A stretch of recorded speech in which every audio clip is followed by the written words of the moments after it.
Bismillahirrahmanirrahim. Assalamualaikum warahmatullahi wabarakatuh. Waalaikumsalam warahmatullahi wabarakatuh. Hari ini kita akan full ngoding ya, karena kelas ini sudah pernah saya ajarkan di HP1 tentang record dan array. Benar ya? Masih punya nggak stoknya? Stok programnya. Contoh program record dan array. Ya udah belajar dulu. Nih ya, saya ini masih punya nih. Makanya saya di sini banyak project ini karena setiap saya ngajar saya pasti bikin untuk satu kelas itu satu project.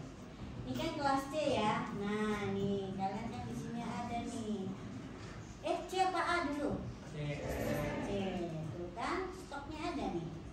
Sudah pernah saya kasih tentang record, ya kan? Ya.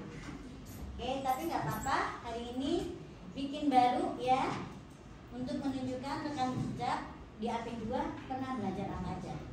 Bikin project baru. Setiap kelas satu project. Projectnya Pro 2 kelas C 2025.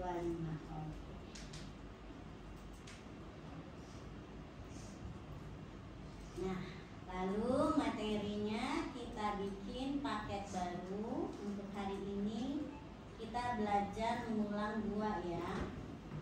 Ordernya paket array, karena kalian udah paham pasti untuk yang recordnya ya, array aja.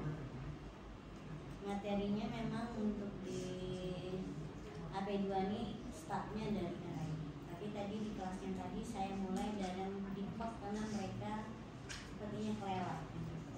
Oke, sudah array. Nah, di sini saya akan mencoba menjelaskan tentang array. Saya ambil dulu dari AP1 dulu. Contoh array yang paling sederhana, ya. Array. Nah, yang ini aja yang paling jadul, yang paling sederhana. Copy, kita pindahkan ke Alpro 2. Jangan C ini ya. Saya pindahkan ke sini ya. Kalian boleh ketik dari awal. Kalau nggak punya, ketik dari awal saja. Oke, ini ya. Yang lain saya tutup.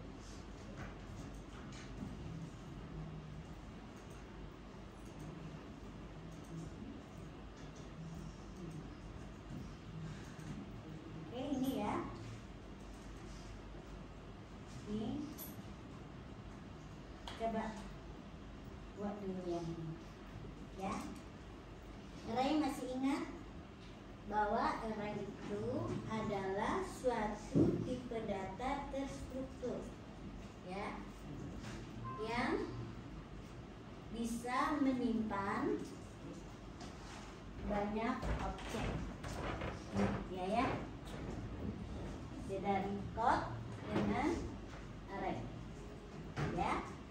Kalau record itu kita ingin mendefinisikan suatu tipe baru untuk suatu objek, di mana objek tersebut punya banyak atribut.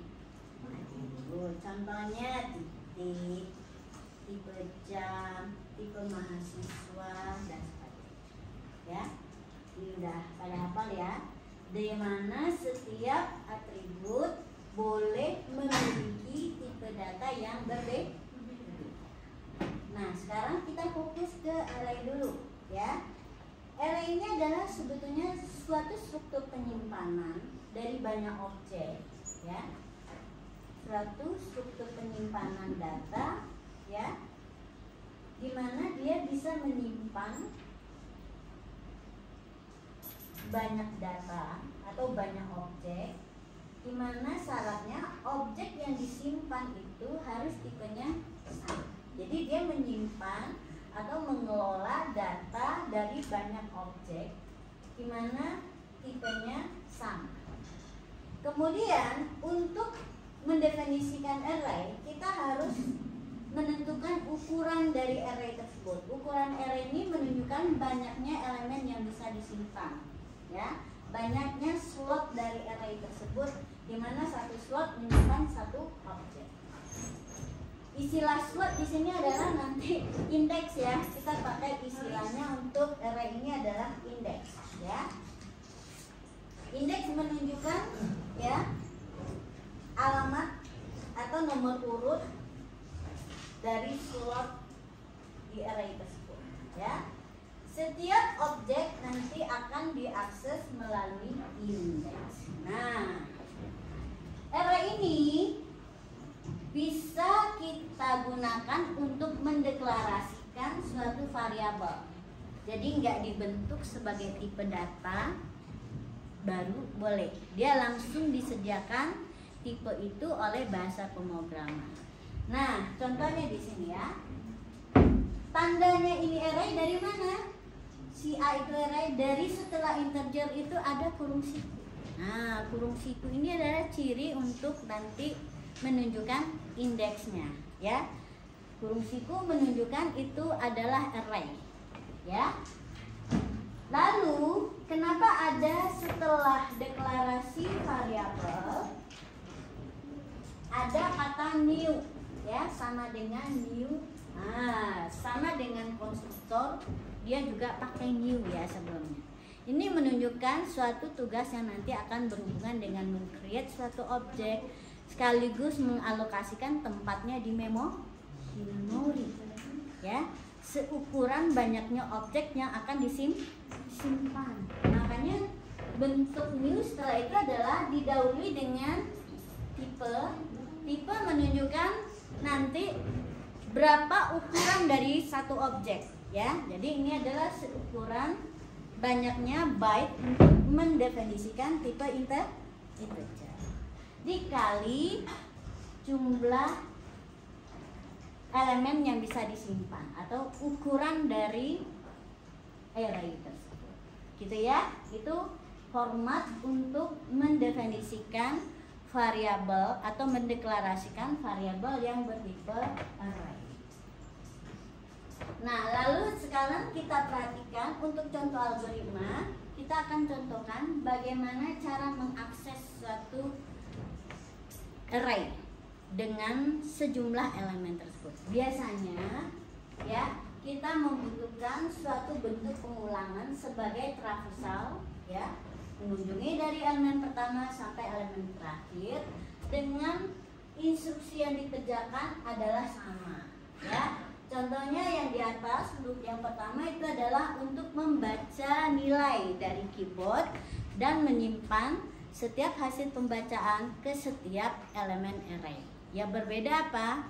Yang berbeda adalah indeksnya, ya. Jadi fungsinya nanti loop itu sebagai pengulangan sekaligus counternya atau pencacarnya sebagai indeks, ya. Loop yang kedua itu adalah menampilkan hasil pelajaran. Coba kalian buat ini dulu sampai jalan, ya. Nah.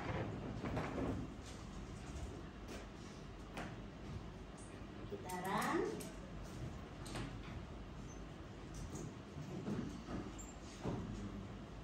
Oke. Bilangan pertama saya masukkan 12. 5, 6, 7, 8, 9, 2, 3, 4, 6, 7, 8, 9, 2. Nah, ya. Ih, kebanyakan, ya. Di sini ukuran array-nya berapa? 10. Loop-nya berarti mulai dari, kenapa mulai dari 0? Boleh nggak mulai dari 1? Karena ini pencacarnya, indeksnya, boleh, pertanyaan bagus. Karena pencacarnya ini kita gunakan sekaligus sebagai alamat dari elemen array. Kita tahu di Java sama C elemen array itu defaultnya dimulai dari indeks 0. Jadi sayang kalau kita mulai dari 1, ada elemen pertama yang dilewat, tidak dimanfaatkan. Ya, jadi memang kalau untuk traversal ini mulailah dari indeks yang ke 0. Jika tidak nanti mulai dari 1 elemen pertamanya nggak terisi. Ya, oke, ini harus mulai dari 0. Ya, bekerja dengan array. Kalau memang kita harus mengakses mulai dari elemen pertama, maka indeks ini pengulangannya mulai dari 0. Ya. Oke. Yang kedua, kalau misalnya saya ingin mengubah ukuran array-nya jadi 5, apa saja yang harus berubah? Berarti mana saya ubah? Ubahnya yang mana aja? Semua 10 diganti 5. Banyak ya berubahnya ya. Berapa titik nih? 1, 2, 3. Kalau mau mengubahnya 1 titik diapakan? Nah, biasakanlah ukuran ini menjadi konstanta. Ya, integer n sama dengan 5. Sehingga ini nanti semua jadi n, ya, ini n, ini n. Oke, kalau nanti n-nya jangan 5, mau 7 kan, tinggal mengubah di sini aja kan sekali, ya. Jadi ukuran array baiknya jadikan konstan.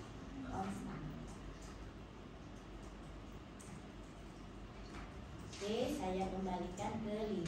Saya ulang lagi. 3, 4, 5, 6, 7, 8, 2, 3, 12. Ya. Oke.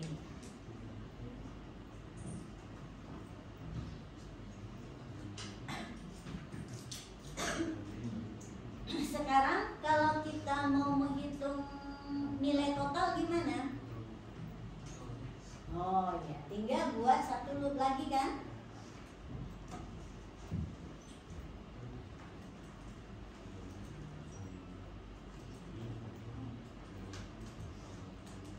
Yaitu apa? Nah, di sini kalau menghitung nilai total gimana? Berarti inisialisasi dulu, S-nya, sum-nya, totalnya sama dengan 0, ya kan? Terus diapakan? Diapakan berikutnya? T ini sama dengan T sebelumnya ditambah dengan apa? Tambah dengan elemen array. Nah, cara mengakses elemen array tadi gimana? Sebutkan nama array-nya, lalu index. Ya kan? Ini ya. Nah, ini kenapa? Oh iya, tinggal di integerkan deklarasinya. Oke. Kalau menghitung nilai rata-rata? Kalau menghitung nilai rata-rata gimana?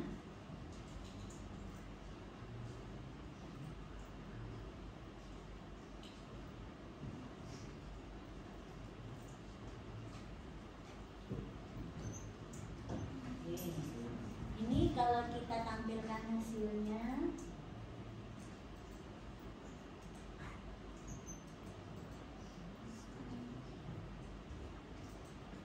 saya kasih ya totalnya, total nilai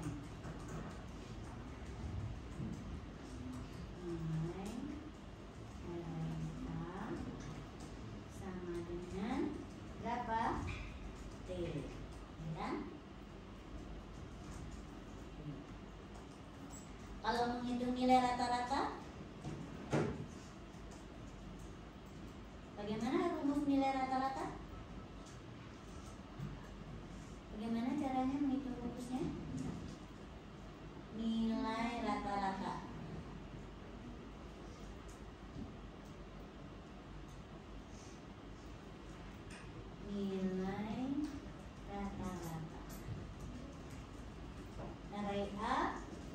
gimana? Didapat dari mana?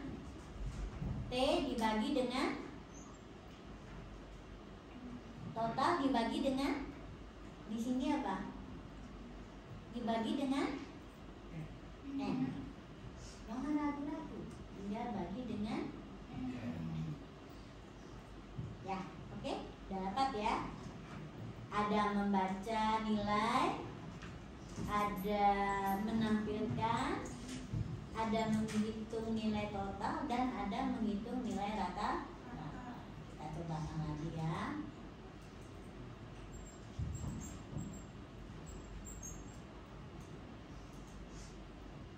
Dua empat, dua tiga, 12, 56,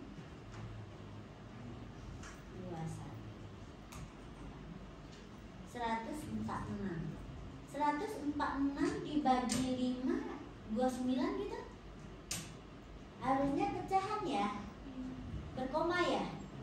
Coba cari tahu kenapa di sini jadinya 29 bulat. Ada yang tahu di mana letak salahnya?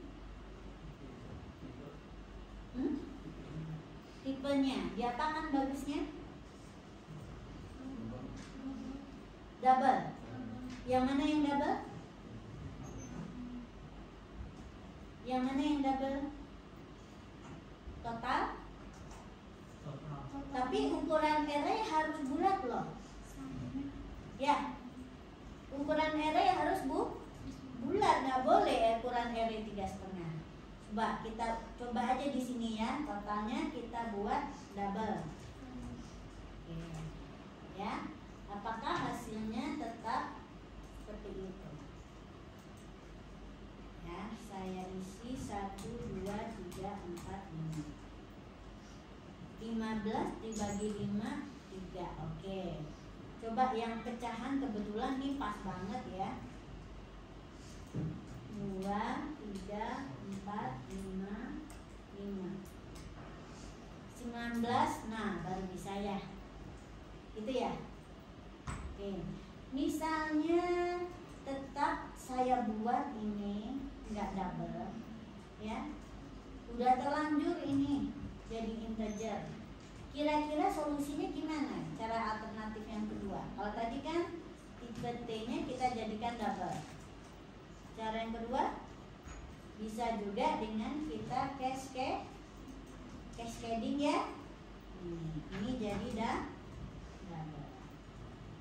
Ini akan membuat pembagiannya menjadi bukan pembagian bilangan bulat, tetapi bilangan desimal.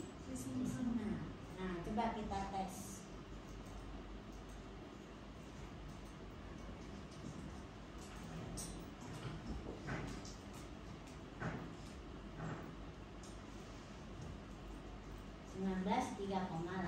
Jadi penting ya kalau kalian melakukan komputasi jangan langsung happy begitu, oh udah ada hasilnya, cek ya itu ada kesalahan nggak, misalnya ada yang terpotong nilainya atau bagaimana ya, pastikan nilainya benar.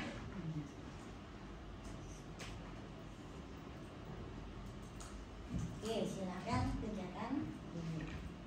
Itu semua udah selesai, sambil saya stop biar nggak panjang. Sekarang tugas yang kedua, ya. Ini tuh saya paling nggak suka kalau programnya naruh semua itu di program utama. Panjang program utama kita jadi complicated. Apalagi tiba-tiba kita butuh misalnya sering tuh nampilin array, baca array. Padahal tipenya sama, kan nggak efektif ya. Akan nulis berkali-kali. Jadi buatlah ini menjadi modul-modul yang dibungkus dalam bentuk fungsi dan prosedur. Yuk kita mulai. Oke ya. Pertama, modul pertama yang kita perlukan pasti adalah baca data. Ya. Nah, modul itu ditaruh di mana? Sebelum main program. Ya. Di luar main program ini kita buat prosedur pertama adalah baca data. Bikin aja dulu rumah-rumahnya ya, bungkus-bungkusnya. Lalu bikin lagi void tulis. Ya, ini pasti perlu nih. Mau untuk tipe data apa aja pasti perlu. Oke. Nah, sekarang kita pindahkan bagian baca data kan ini ya. Oke, kita jangan ragu-ragu. Oh enggak, ini saya save as dulu. Oke, saya save as ya. Mana tadi di sini? Kita buat dulu ya. Kita copy, kita paste. Oke. Kemudian kita namakan dia bukan array 2, array yang pakai modul aja, array M. Oke. Nah, ini tadi kita hapus. Biarkan secara original dia dalam bentuk yang paling lugu, paling jadul, paling sederhana, tanpa prosedur, tidak ada bentukan sebagai tipe baru ya. Oke.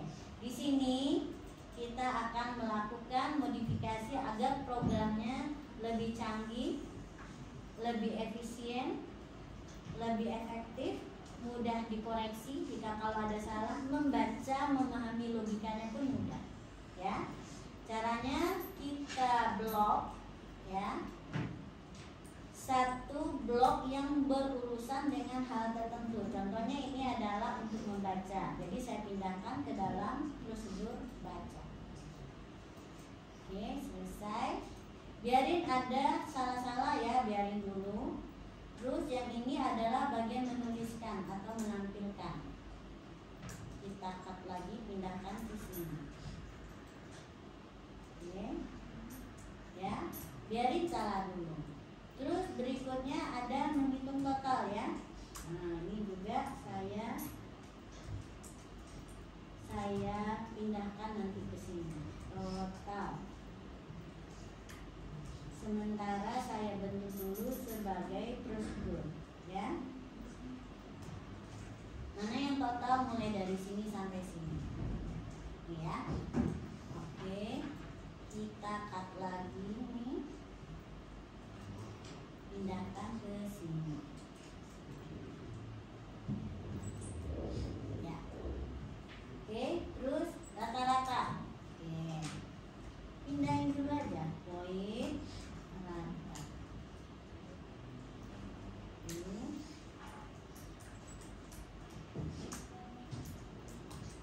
Ya, nah di sini pindahkan juga.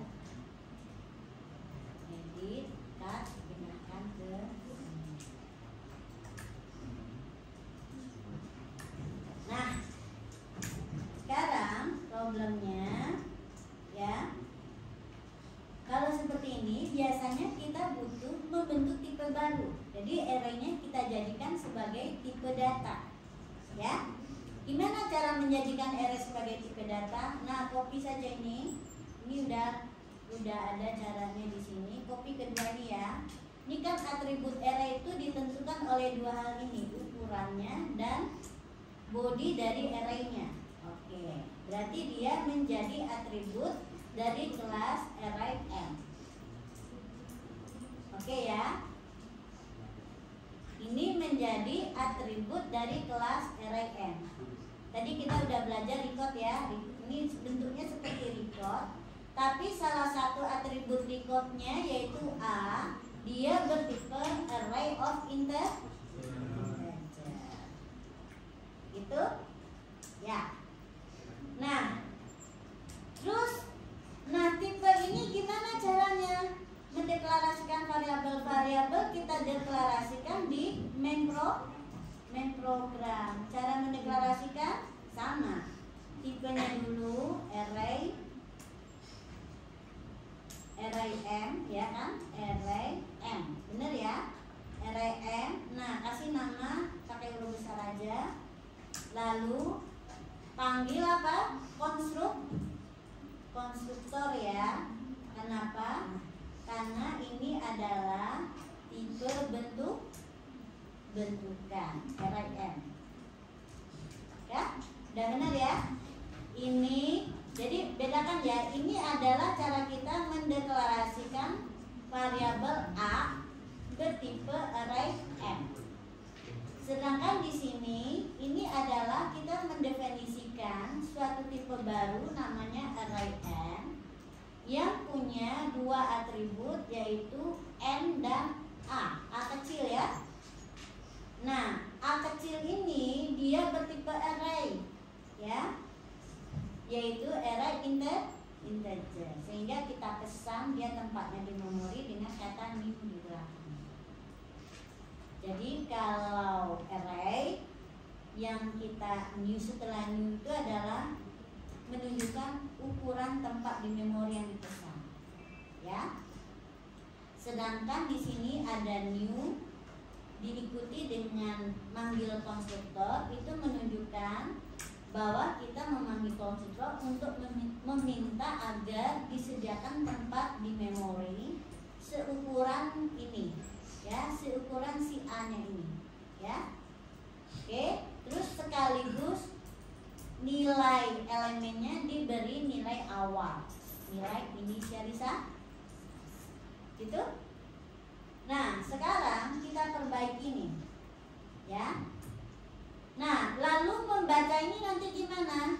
Cara membacanya, kita akses terhadap semua atribut dan prosedur ini melalui pemanggilan ya.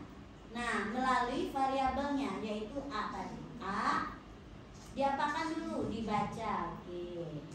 Ya kan? Lebih simpel nanti a lalu ditulis. Terus a panggil total. Hitung total. Kan jadi ringkas. Terus a titik rata-rata. Nah, singkat kan? Main programnya jadi sederhana. Nah, kalau kalian bisa bikin program kayak gini, dari main programnya udah bisa kita pahami nanti misalnya kekompleksan dari logika programnya yang kebutuhan besar itu udah jago itu ngodingnya ya. Tapi kalau yang versi yang tadi itu belum bagus, nggak maksimal, banyak redundansi, pengulangan, menuliskan instruksi yang harusnya bisa ditulis dengan lebih efisien. Nah, sekarang kita fokus ke memperbaiki yang merah-merahnya.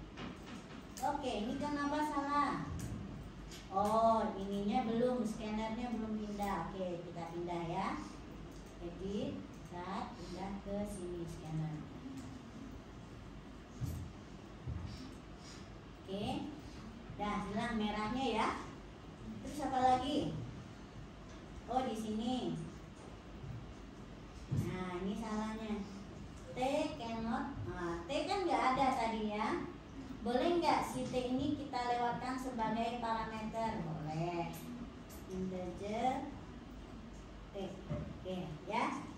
Udah selesai, tapi di sini menjadi salah. Oke, kita masukkan di sini parameternya namanya total gitu ya.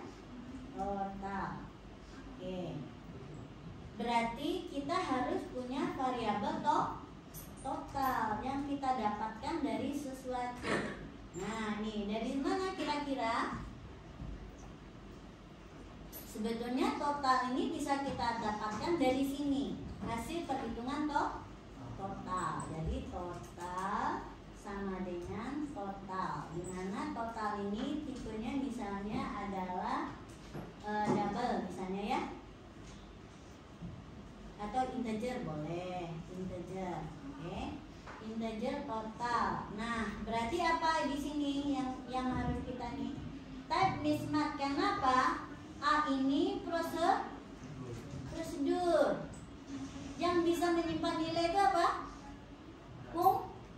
Fungsi. Nah, kita jadikan si total ini sebagai fungsi ya. Nah, berarti karena ini nanti totalnya tipenya integer, berarti fungsi ini mengembalikan nilai integer. Nah, nilai integer didapat dari mana? Apa yang di return? Kan kalau fungsi itu harus mengembalikan nilai. Nilai apa yang kita kembalikan di sini? Di sini apa variabel yang kita kembalikan? Nah, di sini nih, di prosedur ini.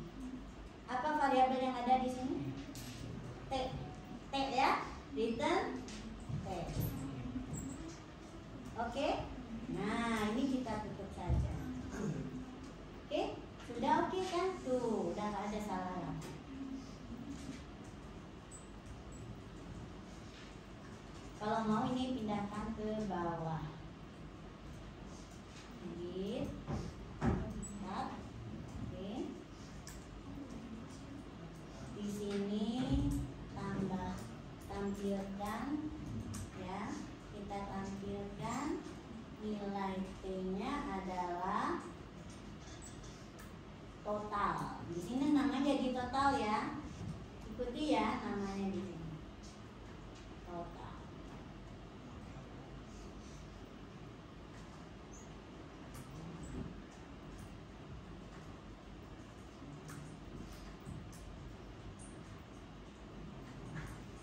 Oke. Nah, kita coba ya. Walaupun ini bentuk struktur programnya kayak berubah, tadi nggak ada fungsi gitu kan. Nama-nama variabel tadi juga ada yang berubah gitu ya. Tapi ini hasilnya akan persis sama dengan program yang tadi. Ya, yang Kak modul. Kita coba. Ya, apa yang dikerjakan sama soalnya. Urutannya juga. Ya, 1, 2, 3, 4. Nah, ya, 2,8. Secara apa yang dikerjakan sama. Urutannya juga. Jadi hasilnya akan sama.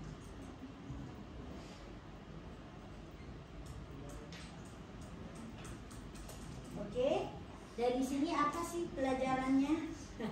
Pelajarannya pertama adalah bagaimana membentuk array sebagai tipe data. Kalau sudah kita bentuk sebagai tipe data ini, memungkinkan kita untuk mengelompokkan instruksinya ke dalam prosedur yang cantik seperti ini. Ya, efisien program kita, dan dia tuh sederhana dan mudah dibaca, ya, mudah dipahami. Memeriksa kesalahannya pun mudah, ya. Sekali misalnya baca tulis sudah benar, kita nggak usah lihat-lihat lagi, tinggal fokus kepada bagian yang masih sama. Oke, bahkan nanti satu prosedur ini bisa kita panggil berkali-kali, walaupun ditulisnya di sini instruksinya hanya sekali, tapi sebagai prosedur dia bisa dipanggil berkali-kali. Oke, silakan lanjutkan dulu, saya stop dulu. Nah, kita lanjutkan ya dengan contoh baru. Saya coba lihat yang di kelas A kemarin.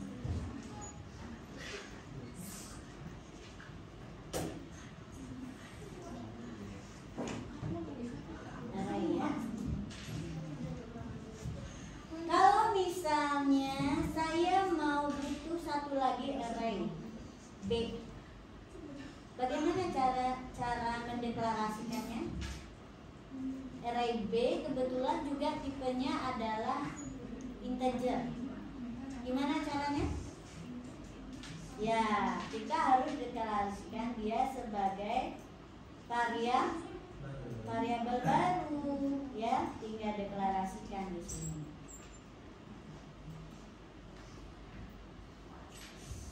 Oke, nah di sini ada array B. Nah, apakah kalau kita ingin mengisi nilai B, kita buat prosedur baru?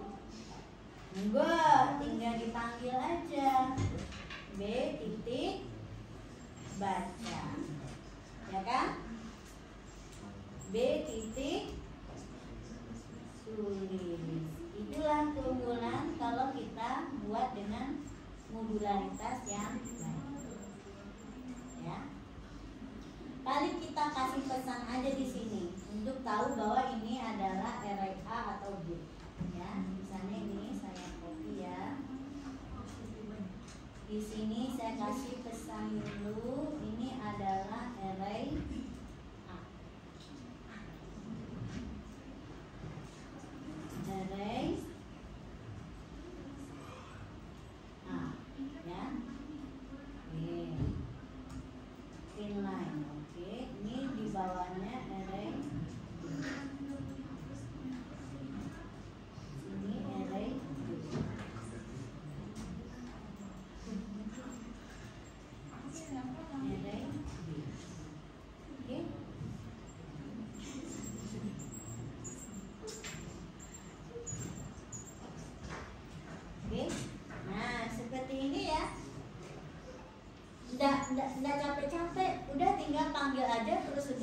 ada, ya. Dan karena ini array baru, deklarasikan dia sebagai variabel, ya, variabel baru. Kita cobakan. Jadi sekarang kita punya dua buah array, A dan B. Array A 1, 2, 3, 4, 5. Array B, nah ya kan? Array B sekarang 1, 2, 3, 5, 6. Oke, ya. Nah tuh, kebetulan saya yang B nggak saya panggil hitung rata-ratanya. Ya, itu ya. Jadi prosedur dan fungsi tidak ada batasan berapa kali boleh dipanggil. Sesukanya kita sesuai dengan kebutuhan. Dengan hanya menuliskan sekali.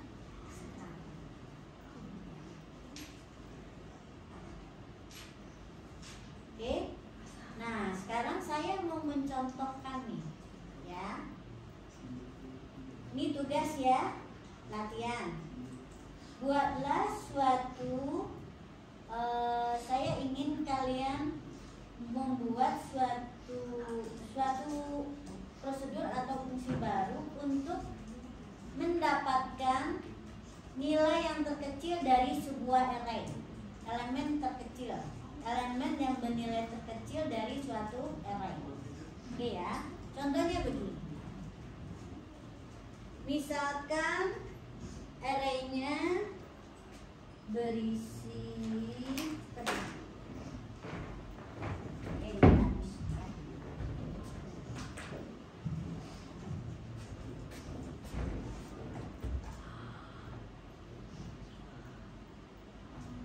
kalau nilainya 15, 17, 3, 100, 10. Nilai terkecilnya berapa? 3. Ketemunya di indeks mana?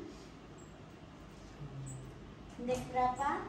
Di 0, 1, 2, 3, 4. Berarti di indeks yang 2. Ya. Nah, bisakah kalian mencoba membuat ini, ya? Apakah mau kalian buat sebagai prosedur atau fungsi, silakan. Tapi coba buat algoritma utuhnya. Di mana hasilnya kita mendapatkan nilai yang terkecil dari elemen array ini apa, dan dia ada di indeks yang keberapa. Silakan, ya. Saya tutup dulu nih, ya.